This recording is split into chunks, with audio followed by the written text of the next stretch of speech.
started with a single, chilling sentence. Philip, the lead software developer at our company, turned to his coworker Ricky one afternoon, leaned back in his chair and said calmly, "Check this out. Tomorrow I'll be dead. He's been trying to steal my power. You may want to call in sick." He showed Ricky a photo of himself dressed in tactical gear, holding weapons, and claimed it was a Cho VTC shooter special. Ricky froze. Everyone in the office knew Philip as the guy who lied about everything. But this was different. This wasn't a funny exaggeration about teaching a mouse to talk with M&Ms or building rockets that landed on the moon.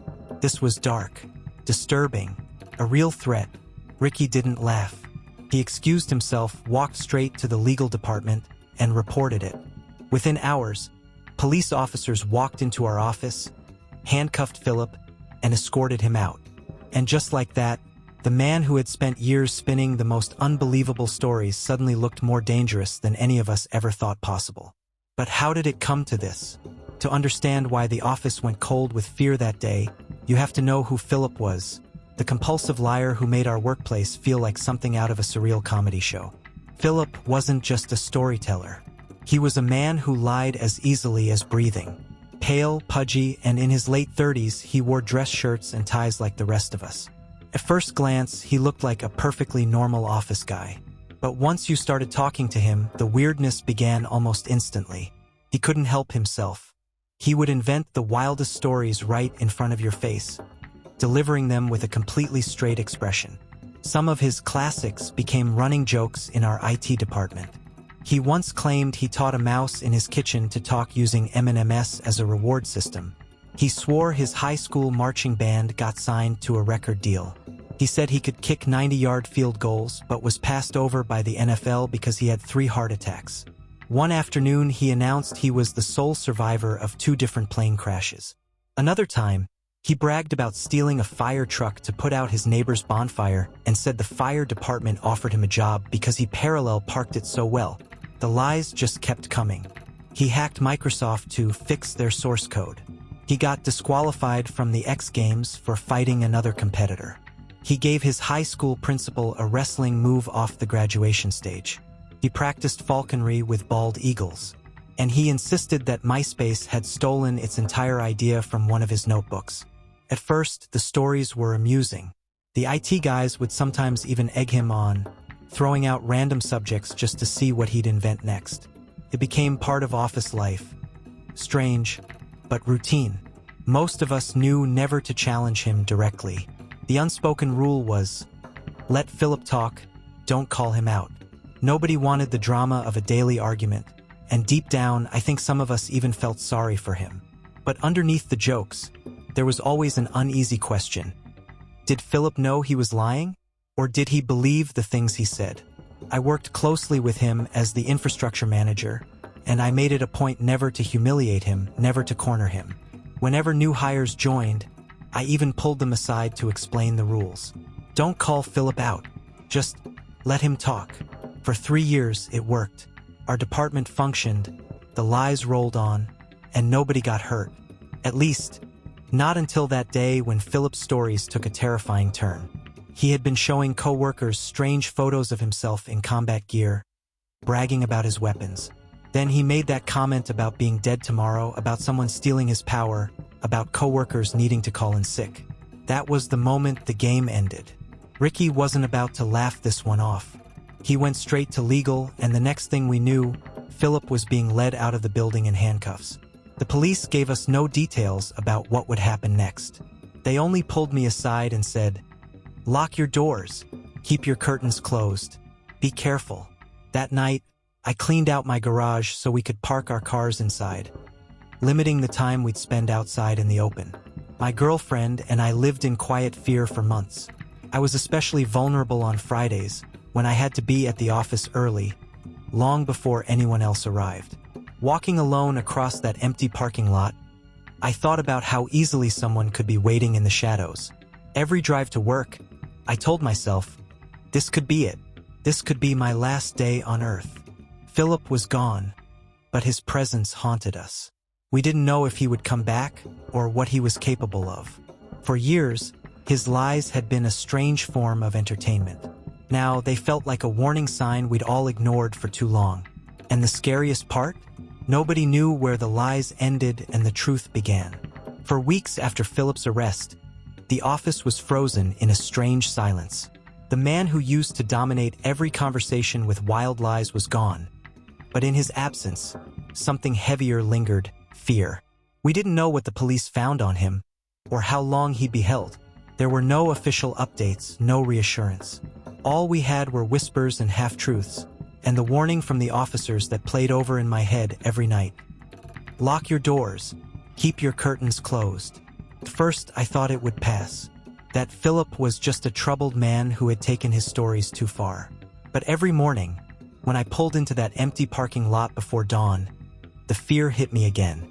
I'd sit in my car with my hand on the keys, scanning the shadows, my breath fogging up the windshield. Was Philip hiding somewhere? Waiting? Was today the day he'd try to make good on his cryptic words? Those drives wore me down. Sometimes I would even whisper to myself, "Just let me get through today. Just today." Meanwhile, in the office, life tried to go on. Ricky, the developer who reported Philip, stopped making eye contact with people. He seemed weighed down by guilt, like he was responsible for everything that happened. I caught him staring at his computer screen one morning, not typing, just lost in thought. When I asked if he was okay, he shook his head slowly and muttered, "I keep hearing his voice. That whole thing about power." It didn't sound like one of his normal lies. And Ricky wasn't the only one unsettled.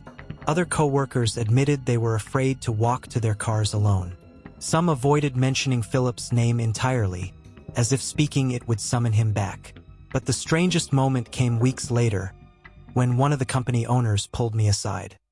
He looked pale, nervous, and whispered, "Never let that guy anywhere near our suite again. He messed something up, something with Babylon 5. He wouldn't explain. He just shook his head and walked away. It was one more bizarre piece in a puzzle we couldn't understand. Outside of work, my girlfriend and I lived like shut-ins. Curtains closed, doors double-locked, garage always used. At night, we'd hear a car passing by and freeze, waiting to see if it stopped. Sometimes I thought I saw someone standing at the edge of the street, watching our house, but when I blinked, the figure was gone. Maybe it was paranoia, maybe not. The truth is, we knew very little about Philip's real life. Most of what we knew had come from his own mouth, and that made it all suspect. Did he really live in a mobile home on his family's property? Did he actually have a Vegas casino fountain hidden there? Nobody could say for sure. The only thing we knew, oddly enough, was that he had married his wife when he was 31 and she was 16. That fact alone had spread through the office like wildfire, and it only added to the unease. Who was this man, really? Then, one afternoon, months after the arrest, I ran into someone I never expected to meet. Philip's cousin. We were at a local hardware store, of all places, and when he heard my name, his eyes widened. "Wait, you worked with Philip, didn't you?" I hesitated, unsure if I should admit it. Finally, I nodded. The cousin sighed and leaned on his cart. "That guy, he was messed up. You should have seen the way he lived with his wife. She'd buy him nothing but toys for Christmas. Not collectible toys either. I mean literal toy airplanes, dinosaurs, fire trucks. He'd sit on the floor making noises, playing with them like a little kid." He shook his head, as if the memory disturbed him. "It wasn't sexual, just wrong. A grown man acting like that, obsessing over toys. We always knew something was off. Big red flag, you know?" Hearing it chilled me more than the lies ever did. Because in that moment, it hit me. All of us in the office had laughed at his stories, shrugged off his behavior, and tiptoed around his lies. But behind closed doors, in his private life, there was a darkness even stranger than what we saw. The cousin lowered his voice. "He used to talk about power too, you know? Said people were trying to steal it from him. He believed it. He really believed it. That night, I couldn't sleep. The cousin's words echoed in my head, mixing with Philip's own haunting line. Tomorrow I'll be dead. He's been trying to steal my power. Had we been working next to a man completely detached from reality? A compulsive liar who eventually slipped into something worse. Delusion? The next morning, Ricky quit. He left a short note on his desk. Can't do this anymore. He never came back. I understood. By then, every corner of the office reminded us of Philip. His empty chair, his old coffee mug, even the silence where his endless stories used to be. And deep down, we all knew it wasn't really over. Because if Philip had been released, where was he now? That question hung over us like a storm cloud. And then one evening, months after things seemed to quiet down, I pulled into my driveway, headlights sweeping across the yard. For a split second, I thought I saw something. Someone.